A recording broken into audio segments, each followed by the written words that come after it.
안녕하세요. 남유다와 북이스라엘의 왕들의 이야기를 다루는 성서 아카데미 두 번째 시간 조승현 전도사입니다.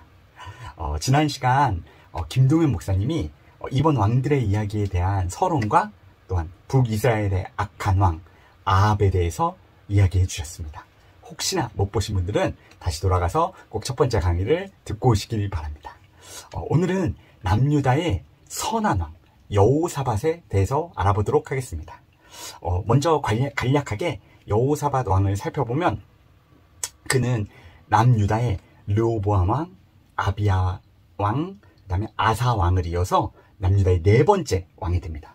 그의 나이 35세에 즉위하여 25년간 치리하였고 60세에 돌아가게 됩니다. 여호사밧은 지난 시간에 배운 그 아합 왕과 사돈지간을 맺으며 남유다와 북이스라엘의 평화를 가져오기도 했지만 악한 왕 이 아합과 손을 잡은 결과는 그의 인생에 많은 위기들을 가져오게 됩니다. 그럼에도 여호사밧 왕은 여호와의 길을 걸어 우상을 제거하고 또 히스기야 왕과 요시야 왕과 함께 남유다의 3대 선한 왕으로 인정받고 있습니다. 그럼 이제 본격적으로 여호사밧 왕에 대해서 볼 텐데 역대하 17장은 여호사밧의 1차 개혁, 그 다음에 역대하 18장은 길르앗 라못 전쟁, 역대하 19장은 여호사밧의 2차 개혁, 그 다음에 역대하 20장은 모압, 암몬, 마온, 아람, 세일 전쟁, 그리고 역대하 20장 후반부와 열왕기하 3장은 여호사밧 왕에 대한 총평을 다루도록 하겠습니다. 첫 번째 역대하 17장은 여호사밧의 1차 개혁을 다루고 있습니다. 말씀을 보시면 역대하 17장 3절에서 4절까지 이렇게 나와 있습니다. 그가 여호사밧이 그의 조상 다윗의 처음 길로 행하여 바알들에게 구하지 아니하고, 또한 4절에는 그의 계명을 행하고 이스라엘의 행위를 따르지 아니하였습니다. 그러니까 여호사밧은 다윗 왕의 그 길, 하나님만을 바라보는 그 길을 행하였고, 또한 바알들, 우상들에게 자신의 어떠한 것들을 구하지 않았다라는 것입니다. 그리고 여호와의 계명을 행하고 이스라엘의 그 악한 행위들을 따르지 않았다고 말하고 있습니다. 또한 역대하 17장 6절에는 이렇게 말하고 있습니다. 그가 전심으로 여호와의 길을 걸어서 산당들과 아세라 목상들을 그리고 유다에서 제거하였다라고. 그러니까 하나님의 길, 여호와의 길을 걸어서 우상을 숭배하는 그 산당과 아세라 목상들, 우상들을 다 제거하였다라고 말하고 있습니다. 또 17장 7절에서 9절은 백성들에게 하나님의 말씀을 가르치고 있습니다. 여러 성읍들에게 말씀을 가르치고 있다라고 하고 여호와의 그 율법책을 가지고 백성들을 가르치고 있다라고 9절에도 똑같이 말하고 있습니다. 또한 이 여호사밧 왕은 국방개혁도 이루었습니다. 17장 1절, 2절을 보면 이렇게 나와 있습니다. 마지막 후반부에 스스로 강하게 하여 이스라엘을 방어하되, 그리고 2절에는 성읍의 군대를 주둔시키고 에브라임 성읍들의 영문을 두었더라. 그러니까 유다 성읍에 요새를 건축하고 거기에 군대를 두고 또 북왕국에서 빼앗은 성읍에는 수비대를 설치하였다라는 것입니다. 이것은 공격을 하려고 그러는 것이 아니라 우리 나라를, 남유다 나라를 방어하기 위한 방어 체제를 목적으로 하고 있다라는 것입니다. 그리고 또한 13절을 보시면 용맹스러운 군사들을 두었다라고 말하고 있습니다. 이 13절부터 19절까지 여호사밧 왕이 군사들을 양성한 내용들이 쭉 나옵니다. 그래서 총부장 아드나는 20만 명, 유다 지파 지휘관 여호하나는 28만 명, 지휘관 아마시아는 20만 명, 베냐민 지파 큰 용사 엘리아다는 20만 명, 그 다음 여호사밧은 18만 명, 또 그 외에도 좀 있습니다. 그래서 총 합치면 116만 명이 되는데, 이 116만 명이라는 숫자를 이 분열왕국 이후에 남유다의 이 병사들의 병력들의 이 변천사를 보면 중조부 초대 르호보암 왕은 18만 명이었고 조부 아비야는 40만 명, 그리고 선친 아사는 58만 명, 여호사밧은 116만 명이라는 것입니다. 그러니까 선친 아버지 아사왕보다도 2배 더 많은 군사들을, 병력들을 확보한 것입니다. 양성한 것입니다. 그렇게 여호사밧 왕은 그 자신의 국가를 지키는 일에도 개혁을 이루었다라는 것입니다. 그래서 이 여호사밧의 개혁의 결과는 이렇습니다. 이 이스라엘이 다윗과 사울과 다윗이 있었을 때는, 또 솔로몬이 있었을 때까지는 굉장히 강성하였습니다. 하지만 분열왕국 이후에, 남북이 분열된 이후에는 사실 그 다윗과 솔로몬이 이뤘던 황금시대는 깨져버렸고 심각한 국력의 악화를 가져오게 됩니다. 그런데 이 선친 아사왕 때부터 개혁을 시작하였고 국력을 강화시키게 했고 땅을 조금씩 넓히기 시작했습니다. 그리고 여호사밧은 더 강하게 남유다 땅을 만들어 나갔다라는 것입니다. 그리고 이 모든 것에 하나님의 은혜가 임하였다라고 여호사밧은 기록하고 있습니다. 그래서 역대하 17장 5절을 보면 이렇습니다. 빨간색 부분을 보시면 유다의 무리가 여호사밧에게 예물을 드렸으므로 그가 부귀와 영광을 크게 떨쳤더라. 예, 백성들이 예물을 드렸다는 것, 지금으로 말하면 세금을 냈다는 것입니다. 그런데 이 국방이 강화되고 나라가 이제 잘 살게 되니까 백성들이 세금을 더 많이 낼 수 있었다라는 것입니다. 그리고 17장 10절을 보시면 이렇습니다. 유다 사방의 모든 나라에 두려움을 주사. 그러니까 남유다가 강해지니까 주변 나라들은 이제 여호사밧과 싸울 생각도 못하는 것입니다. 그것을 하나님께서 이루셨다라는 것입니다. 그리고 11절에 보면 블레셋 사람들은 여호사밧에게 예물을 드렸고 은으로 조공을 바쳤고 아라비아 사람들은 유목민족이기 때문에 짐승을 여호사밧에게 바쳤다라는 것입니다. 나라가 강해지니까 주변 나라들도 여호사밧에게 조공을 바치는 것입니다. 이렇게 여호사밧의 개혁을 통하여서 그 나라가 강건하여지고 그 나라가 하나님의 말씀으로 세워지고 또한 주변 나라들로부터 많은 조공까지 얻는, 그래서 부귀와 영광을 모두 누리는 여호사밧의 1차 개혁이었다라고 말씀할 수 있는 것입니다. 그리고 그 개혁의 중심에는 여호사밧이 또한 그 남유다 백성들이 하나님의 말씀대로 행하려고 하였고 그렇게 열심히 가르치고 배웠고 또한 자신을 방어하려는 그 국방의 개혁도 이루었기 때문에 이 모든 것들을 통하여서 그곳에 하나님의 은혜가 임하여서 남유다 백성이, 남유다 땅이 여호사밧이 부귀와 영광을 크게 떨쳤다라는 것입니다. 우리 이제 두 번째 18장으로 넘어가서 길르앗 라못 전쟁을 보도록 하겠습니다. 그런데 이 길르앗 라못 전쟁은 사실 여호사밧과 아무런 관련이 없는 전쟁이었습니다. 그러나 여호와의 길을 걷고 우상을 제거했던 여호사밧도 가장 큰 실수를 한 것이 있었습니다. 바로 지난 시간에 배웠던 그 악한 왕 아합과 사돈지간이 된 것입니다. 두 왕이 사돈지간이 되면서 명목적으로는 이 남유다와 북이스라엘의 평화 시대가 왔습니다. 그러나 우상 숭배를 하는 그 북왕국의 최악의 폭군으로 뽑히는 아합과 함께한 것은 하나님이 보시기에 안 좋은 일이었습니다. 도표를 보시면 남유다의 4대 왕 여호사밧과 북이스라엘의 7대 왕 아합이 사돈지간이 되는 것입니다. 아합의 딸 아달랴와 여호사밧의 아들 여호람이 결혼을 한 것입니다. 그리고 이 사돈지간 된 것만 보는 것이 아니라 성경을 보실 때 이 부분이 좀 헷갈릴 수 있는 이유가 무엇이냐면 여호사밧의 그 아들이 여호람이라는 이름을 가지고 있는데 이 아합의 아들 요람이라는 아들도 요람이라고도 기록되어 있지만 또 다른 곳에는 여호람이라고도 기록되어 있는 것입니다. 그러니까 남유다에도 여호람이 있고 북이스라엘에도 여호람이 있는데 이게 거의 시대가 같다 보니까 여기도 여호람이 나오고 여기도 여호람이 나오니까 헷갈리실 수 있습니다. 그리고 또 여호사밧의 손자 아하시아 왕도 북이스라엘의 아합의 아들의 아하시아 왕이 있습니다. 그래서 이게 시대가 그렇게 멀지 않기 때문에 내가 아까 북이스라엘에서 아하시아 봤는데 남유다에 또 아하시아가 나오네. 근데 아하시아는 또 여호아스라는 이름으로도 기록되어 있기 때문에 이게 이 부분을 보실 때 좀 헷갈리실 수 있는데 이 도표를 기억해 두신다면 그런 부분에서 헷갈리시지 않을 수 있습니다. 그래서 중요한 것은 이 여호사밧이 아합과 사돈지간을 맺음으로 인해서 특별히 이 북왕국의 공주 이 아달랴는 남유다에 시집을 와서 남북 그 평화를 기여하기는 했지만 그러나 두고두고 이 남왕국의 역사에 재앙을 일으키는 악녀로 여왕으로 기록됩니다. 이 부분은 다음 시간 우리 강주공 목사님의 강의를 통해서 배우시면 되니까 기대하시면서 기다리시면서 보시면 되겠습니다. 그럼 이제 다시 본론으로 돌아와서 18장 2절을 한번 보도록 하겠습니다. 아합이 길르앗 나무 치기를 권하였더라 라고 말하고 있습니다. 그러니까 아합이 여호사밧 왕한테 와가지고 우리 같이 저 길르앗 나못을 치자라고 권하고 있는 것입니다.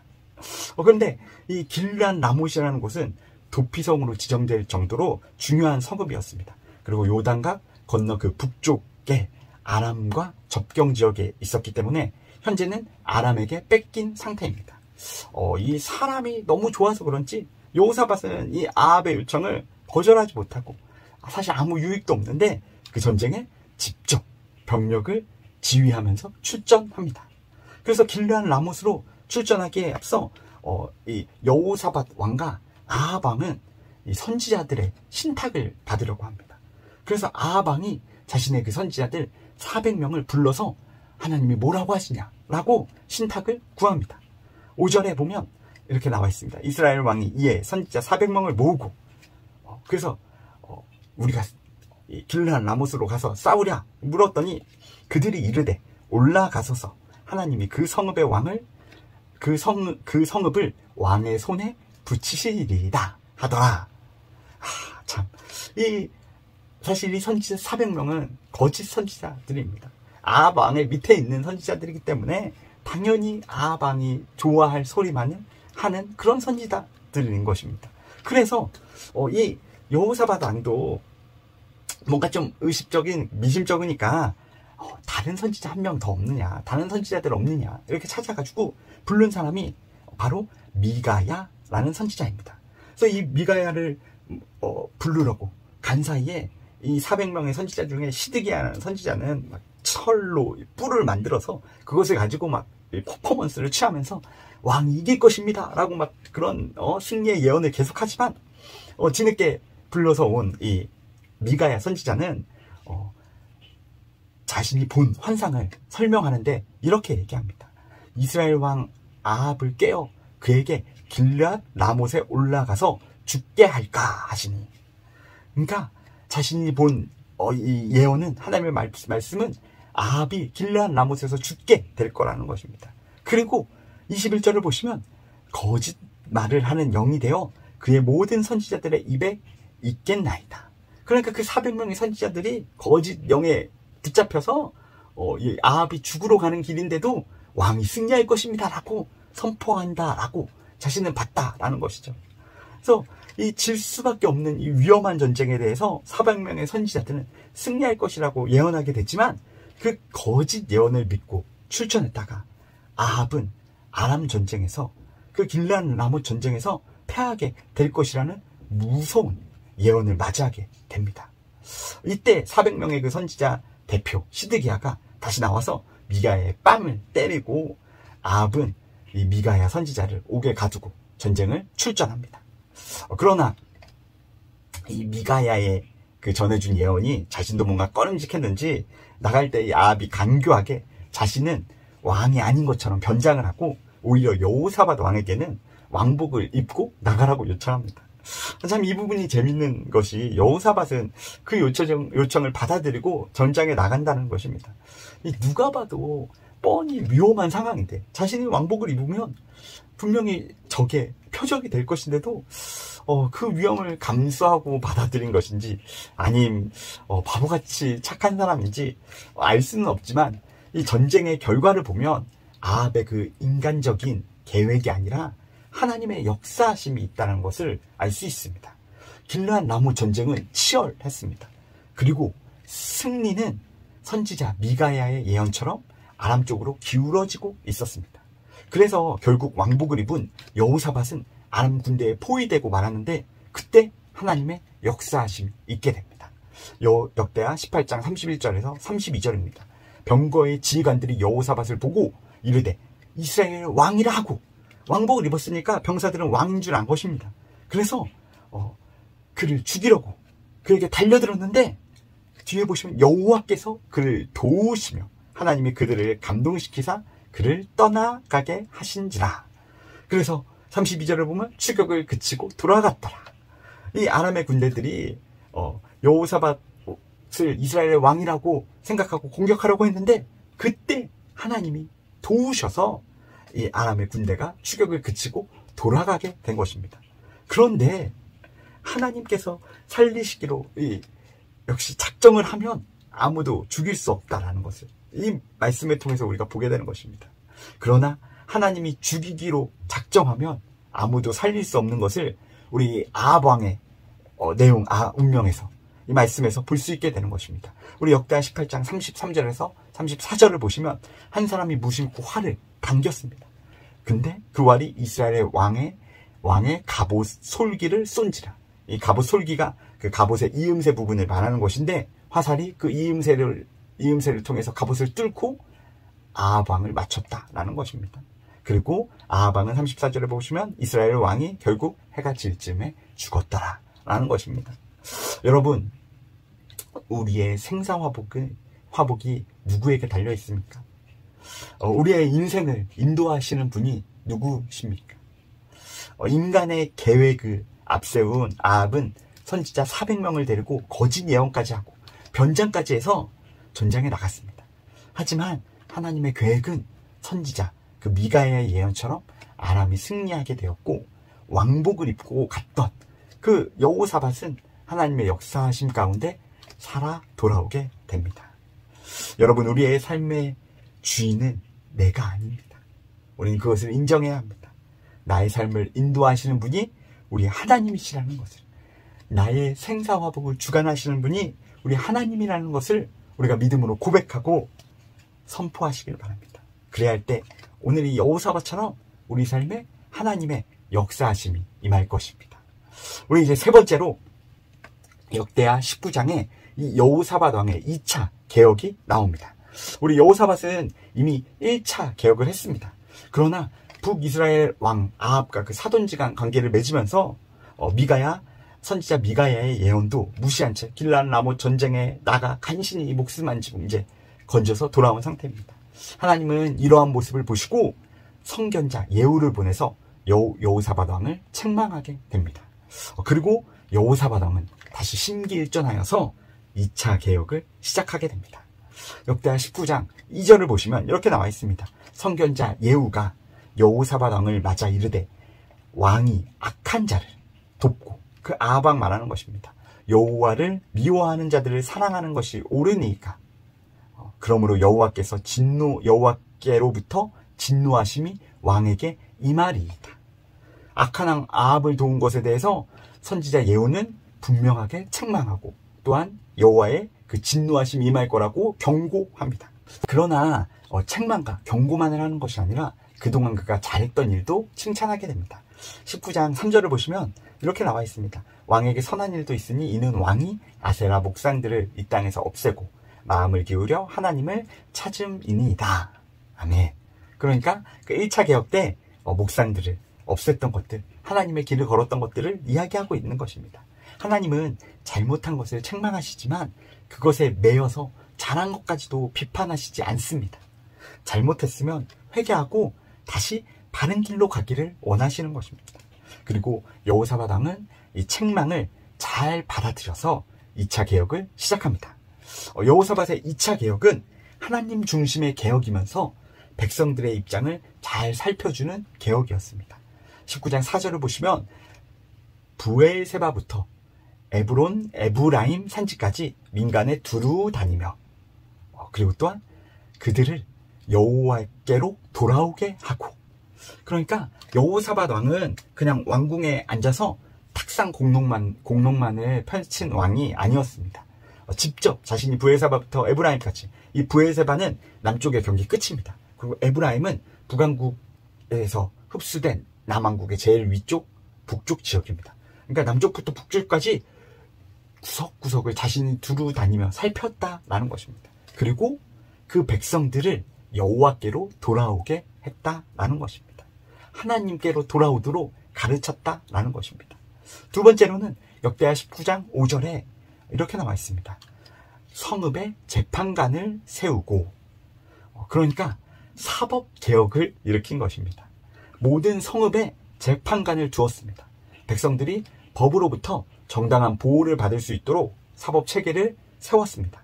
또한 그 사법개혁 가운데 하나님을 중심에 두고 실행하였습니다. 이것은 19장 6절을 보시면 나옵니다. 재판관들에게 여호와를 위하여 할 것이냐. 그러니까 너희들 그 재판을 사람을 보고 하는 것이 아니라 여호와 하나님을 보고 행하라는 것입니다. 그렇게 교육을 시키는 것입니다. 왜냐하면 재판할 때 여호와께서 너희와 함께 하시기 때문이야 라는 것입니다. 하나님이 함께 하시니 사람 눈치 봐가면서 재판하는 것이 아니라 하나님의 뜻대로 하라는 것입니다. 그리고 7절을 보시면 여호와께서는 불의함도 없으시고 치우침도 없으시고 뇌물을 받는 일도 없으시니라. 하나님이 이런 분이시니까 너희도 불의하지 말고 치우치지 말고 뇌물 받지도 않고 재판하라는 것입니다. 10절을 보시면 이 재판을 받는 자들에게 경고하여서 여호와께 죄를 범하지 않게 하여 너희와 너희 형제에게 진노하심이 임하지 말게 하라 라는 것입니다. 그러니까 이 재판을 받는 그 잘못을 범한 자들에게 벌을 주려고 재판을 하는 것이 아니라 그들의 죄에서 그것을 더욱더 그 죄에 머물게 하려고 하는 것이 아니라 그 죄에서 빨리 돌이키려고 재판을 한다는 것입니다. 하나님의 그 진노가 너에게 임할 것을 분명히 경고해주고 그 죄에서 빨리 돌아오라고 그들을 빨리 다시 옳은 길로 하나님의 길로 돌아오게 하려고 이 재판을 행한다라는 것입니다. 그러니까 이 여호사밧의 개혁의 핵심은 하나님께로 돌아오게 하는 것이었다라는 것입니다. 여러분, 여호사밧처럼 우리의 중심이, 우리의 초점이 하나님께로 혹시나 벗어나 있다면, 하나님께로부터 벗어나 있다면 우리도 하나님께로 돌아가야 합니다. 내 삶의 방법들 중에 하나님의 뜻과 맞지 않는 것이 있었다면 하나님의 방법대로 세워나가야 합니다. 여호사밧은 철저하게 하나님 중심의 그 방법대로 그의 개혁을 이루어갔습니다. 우리도 우리 삶에 개혁해야 될 부분들이 있다면 한번 살펴보시길 바랍니다. 그리고 철저하게 하나님 중심으로 하나님의 방법으로 바꿔 나아가시길, 그렇게 내 삶에 하나님께로 돌아오는 놀라운 개혁이 있기를 간절히 바랍니다. 우리 이제 네 번째로 역대하 20장에 나오는 모압마 아세라고 했는데, 남유다를 공격하기 위해서 뭉친 이방 나라 모압, 암몬, 마온, 아람, 세일과의 전쟁입니다. 우리 역대하 20장 1절을 보면 이렇게 나옵니다. 그 후에 모압 자손과 암몬 자손들이 마온 사람들과 함께 여호사밧을 치고자 한지라. 일단 세 나라의 이름이 등장합니다. 모압, 암몬, 마온. 그런데 이 모압과 암몬은 좀 익숙한 나라의 이름인데 이 요단 동쪽에 위치한 이 나라입니다. 그래서 아브라함의 조카 롯이 낳은 두 아들이 각기 세운 나라들입니다. 과거 이스라엘이 출애굽해서 가나안 땅에 진입할 때 길을 비켜주지 않고 방해했던 나라들입니다. 그런데 마온은 좀 생소합니다. 이스라엘 땅인 헤브론 남쪽에 있던 이 작은 나라였는데 다윗의 그 정복 시대에 밀려나서 아마 요단강 건너 그 세일산 부근에 임시 정부를 세우고 투쟁하지 않았나 이제 추정합니다. 그런데 2절을 보니까 어떤 사람이 와서 여호사밧에게 전하여 이르되 큰 무리가 바다 저쪽 아람에서 왕을 치러 오는데, 이 모압과 암몬과 마온 세 나라는 남유다의 동쪽에 위치한 나라인데 북쪽에 위치한 아람에서 군대가 내려왔다라고 말합니다. 확실하게 단정할 수는 없지만 결국 아람도 직간접적으로 이 전쟁에 개입했다라는 것을 알 수 있는 것입니다. 그렇다면 삼국연합이 아니라 사국연합인데 또 뒤에 전쟁을 벌일 때 보면 세일도 등장합니다. 그래서 결국 5국이 연합해서 이 여호사밧을 치러 왔다라는 것입니다. 믿음의 사람 이 여호사밧은 이때 어떻게 행하냐? 하나님께 기도했다라는 것입니다. 그리고 전투에 투입되지 않는 그 백성들에게는 금식을 선포했습니다. 그러자 수많은 백성들이 성전으로 몰려와서 금식하며 부르짖어 기도합니다. 이때 왕은 이 모인 백성들과 병사들 앞에서 다음과 같이 기도했습니다. 20장 6절입니다. 하늘의 하나님이 아시나이다. 이방 사람들의 모든 나라를 다스리지 아니하시나이까. 주의 손에 권세와 능력이 있사오니 능히 주와 맞설 사람이 없나이다. 그러니까 이 여호사밧이 하나님께 드렸던 이 기도의 4가지 핵심 포인트를 따지면 이렇습니다. 하늘의 하나님께 기도했습니다. 하나님을 온 세상의 주인으로 인정하는 것입니다. 두 번째, 이방 나라를 다스리는 하나님이라고. 우리 하나님이 모든 것을 치리하시는 분이라는 것입니다. 세 번째는 권능과 능력의 하나님이라는 것입니다. 우리 하나님은 능력자라는 것입니다. 마지막으로 4번째는 주와 맞설 사람이 없나이다. 우리 하나님은 절대적인 분이시다. 절대자라는 것입니다. 이러한 이 여호사밧이 하나님에 대한 신앙 고백을 드리고, 또한 영토에 대한 하나님이 이 남유다에게 언약했던 그 영토에 대한 기도도 드립니다. 7절을 보시면 그 땅을 주께서 사랑하시는 아브라함의 자손에게 영원히 주지 아니하셨나이까. 그러니까 하나님이 아브라함을 부르셨고, 아브라함의 그 아브라함이 믿음으로 순종하여서 갈대아 우르를 떠나서 약속의 땅 가나안에 정착했을 때 아브라함에게도 이 가나안 땅을 주겠다라고 약속하셨고, 또한 모세를 통하여서 출애굽을 하고 이스라엘 백성들이 여호수아와 함께 가나안을 정복해서 들어왔다라는 것입니다. 그때도 하나님의 언약이 있었습니다. 여호사밧은 이 하나님의 언약을 지금 호소하고 있는 것입니다. 또한 성전에 대한 하나님의 언약도 언급하고 있습니다. 8절 9절을 보시면 8절에 한 성소를 주를 위하여서 건축하고, 또한 9절에 보시면 우리가 이 성전 앞과 주 앞에 서서 이 환난 가운데에서 주께 부르짖은즉 들으시고 구원하시리이다. 이 8절 9절의 내용은 이 과거 솔로몬이 성전을 건축할 때, 봉헌식을 드릴 때 드렸던 기도를 언급하고 있는 것입니다. 그래서 재앙이, 난리가, 견책이나 전염병이나 기근이 있을 때, 여러 가지 위험이 있을 때 이 성전에서 기도하면 주께서 들으시고 응답해 달라는 그 솔로몬의 간절한 기도를 여호사밧이 지금 다시 기도하고 있다라는 것입니다. 하나님은 이러한 기도에 레위 사람 이 야하시엘을 통해서 예언합니다. 15절에 보면 이렇게 말하고 있습니다. 이 전쟁은 너희에게 속한 것이 아니요. 하나님은 야하시엘을 통해서 이 이방 나라들과의 이 연합군과의 전쟁은 여호사밧 너희에게 속한 것이 아니라 라고 얘기하고 있는 것입니다. 그리고 17절 상반절을 보시면 너희가 싸울 것이 없나니 대열을 이루고 서서 너희와 함께한 여호와가 구원하는 것을 보라. 그러니까 너희는 싸우지 말고 지켜보기만 하라 라는 것입니다. 그리고 뒤에 보면 두려워하지 말며 놀라지 말고, 두려워하지 말고 놀라지 말라 라는 것입니다. 믿음이라는 것은 절체절명의 이 위기 속에서도 전적으로 하나님을 신뢰하는 것입니다. 여호사밧은 이 야하시엘의 이 예언을 전적으로 믿었습니다. 받아들였습니다. 그래서 병사들을 먼저 격려하고 믿음의 선포로 그들에게 용기와 힘을, 그 믿음을 전해주는 것입니다. 역대하 20장 20절을 보면 이렇게 나와 있습니다. 여호사밧이 서서 이르되 유다와 예루살렘 주민들아, 그들에게 선포하는 것입니다. 너희 하나님 여호와를 신뢰하라. 그리하면 경고히 서리라. 그의 선지자들을 신뢰하라. 그리하면 형통하리라. 이렇게 야하시엘은 하나님을 믿음으로 온전한 신뢰를 가지고서 백성들과 그 병사들에게 그 믿음을 전해주고 있는 것입니다. 선포해주고 있는 것입니다. 그리고 전쟁터에서 아주 이 부분이 중요한데, 사실 전쟁에 임하려면 한 명이라도 더 징집해서 갑옷을 입히고 병사들을 만들어야 되는데 21절을 보면 이렇게 나와 있습니다. 노래하는 자들을 택하여 군대 앞에서 행진하며 여호와를 찬송하라. 그러니까 병사를 더 징집해서 병사를 늘리는 것이 아니라 하나님을 찬양하는 자들을 세웠다라는 것입니다. 정말로 놀라운 믿음이 아닐 수 없습니다. 이 인간적으로 보면 말도 안 되는 상황입니다. 전쟁을 앞두고 있는데 어떻게 찬양하는 사람을 뽑습니까? 싸움을 하는 병사를 뽑아야죠.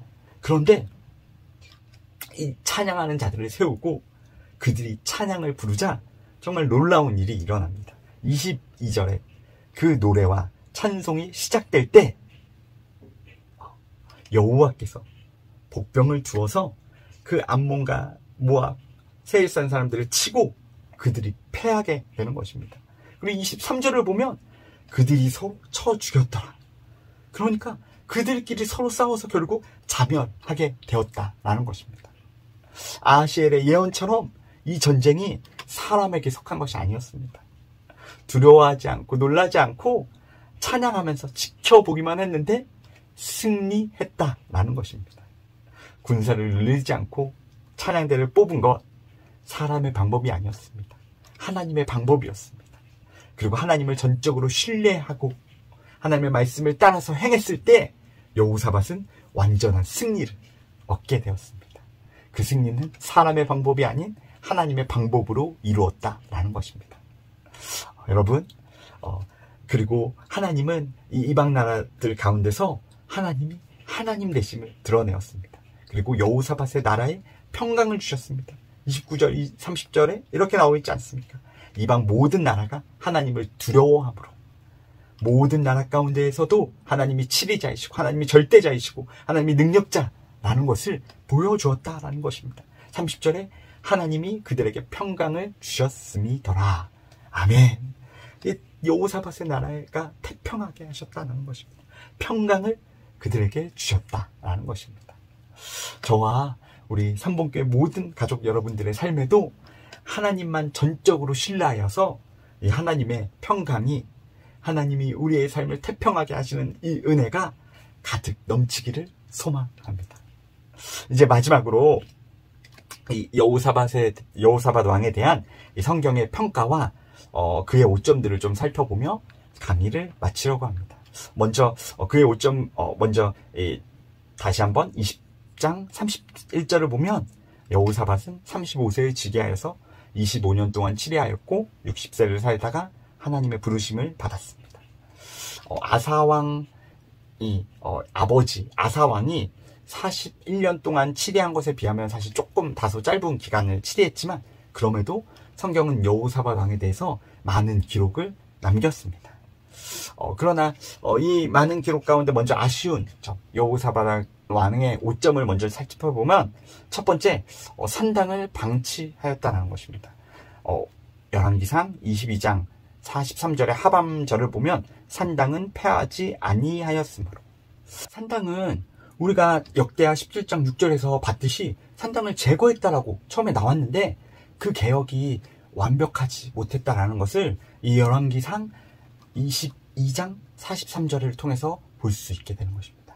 이 22장 43절이 여호사밧의 후반부에 나온 그의 평가에 대한 내용이기 때문에 여호사밧이 처음에는 산당까지 제거하려고 열심히 개혁을 펼쳤지만 워낙 곳곳에 산당들이 설치되어 있기 때문에 그것들을 완벽하게 제거하지 못했다라는 것입니다. 이것이 여호사밧 왕의 첫 번째 오점입니다. 그리고 두 번째 오점은 여호사밧 왕이 계속 북이스라엘과 손을 잡았다라는 것입니다. 우리가 앞에서 봤듯이 여호사밧 왕이 아합 왕과 손을 잡아서 길르앗 라못 전쟁에서 겨우 목숨만을 건졌던 것을 볼 수 있습니다. 그리고 두 번째로는 아합의 아들인 이 아하시아 왕과도 손을 잡았습니다. 역대하 20장 35절에서 37절을 보면 이렇게 나옵니다. 35절에 여호사밧이 이스라엘 왕 아하시아와 교제하였다. 그래서 이들이 뭐를 했냐면 36절에 보면 두 왕이 서로 연합하여 에시온게벨에서 배를 만들었더니, 이 배를 왜 만드냐면 이 솔로몬 시대 때는 무역 상권을 장악해서 이 에시온게벨의 항구에서 배를 통해서 여러 나라들의 특산품들을 이렇게 거쳐가는 통로가 되어서 거기서 많은 부를 획득하였습니다. 그래서 이 두 왕이 지금 그 무역 상권을 장악하고 거기서 많은 부를 얻으려고 하는 것입니다. 하지만 하나님은 이것을 안 좋게 보았습니다. 그리고 결국 그들이 만든 배를 다 부숴버립니다. 그 마지막으로 또 아합 왕의 손자인 요람 왕과도 이 여호사밧 왕이 손을 잡습니다. 요람 왕이 자신을 치러온 모압 왕과의 전쟁에 여호사밧에게 또 지원을 요청합니다. 근데 여호사밧은 이때도 참 사람이 착한 건지 그의 지원 요청을 받아들이고 그 모압 왕과의 전쟁에 참여하게 됩니다. 근데 또 모압의 전쟁에서도 여호사밧은 정말 죽을 위기에 처합니다. 양식이 바닥나고 물이 없어서 정말 위험한 상태에 빠지게 됩니다. 근데 그때 선지자 엘리사에게 도움을 요청하고 개천에 물을 파라고 하는 그 예언을 듣고서 열심히 개천을 파서 물을 얻어내고 또 승리까지 하는 일을 겪게 됩니다. 전쟁은 승리로 끝났지만 이 세 가지 사건을 보면 여호사밧 왕은 북이스라엘과 계속 손을 잡게 됨으로 인해서 참으로 아쉽게도 그의 인생에 오점을 남겼다라는 것입니다. 그러나 그럼에도 불구하고 열왕기와 이 역대기에는 여호사밧 왕을 이렇게 평가합니다. 열왕기상 22장 43절 상반절에 여호사밧이 그의 아버지 아사의 모든 길로 행하며 여호와 앞에서 정직히 행하였으나, 그리고 역대하 17장 3절 4절에는 다윗의 처음 길로 행하여 바알에게 구하지 아니하고 오직 그의 아버지의 하나님께로만 구했다. 그래서 그의 계명을 따라서 행했다라는 것입니다. 열왕기는 아버지 아사의 길로 행했다라는 것을 강조하고, 역대기는 다윗의 그 처음 길로 행했다라는 것을 강조합니다. 그래서 이 여호사밧 왕은 결국 여호와의 길로 갔다라는 것을 갔다고 평가합니다. 그리고 열왕기는 야훼 앞에서 정직히 행하였고, 역대기는 바알들에게 구하지 아니하고 하나님께 구했다. 그러니까 전적으로 하나님 한 분만을 신뢰하고 하나님 방법대로 살았다라는 것입니다. 성경에서 가장 유명한 왕 다윗 왕도 그렇고 여호사밧 왕도 그렇고 사람이 완벽할 수는 없는 것 같습니다.